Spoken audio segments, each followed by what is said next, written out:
உங்கள் சன் டிவியின் பொங்கல் திருவிழா காலை திரைப்படங்கள்.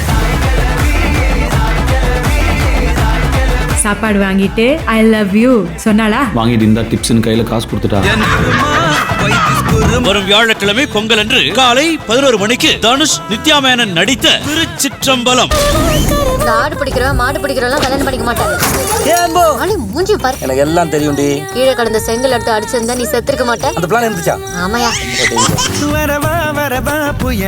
வரும் வெள்ளிக்கிழமை பொங்கல் அன்று காலை 11 மணிக்கு விஜய் சேதுபதி, தான்யா நடித்த கருப்பன். என்னடா கட்டி வச்சுக்கிறீங்க? தொட்டாலே தூள். 4 செங்கல் சிமெண்ட் எடுத்து ஒட்டி வச்சுன்னு பில்டிங் நான் சொன்ன சுத்தி நிக்கிறீங்க. இந்த வேலைக்கு வேஷம் வேற. வரும் சனிக்கிழமை பொங்கல் அன்று காலை 11 மணிக்கு சிவகார்த்திகேயன், அதித்தி நடித்த மாவீரன். திருப்பி வச்சுட்டு போட. அந்த பொண்ணோட அப்பா பேர் என்ன? சமரசிம்மா ரெட்டி. சம்சாக்குள்ள ரொட்டியா? யோ சமரசிம்மா ரெட்டியா? வரும் ஞாயிறு காலை 9:30க்கு தனுஷ், தமன்னா நடித்த படிக்காதவர்.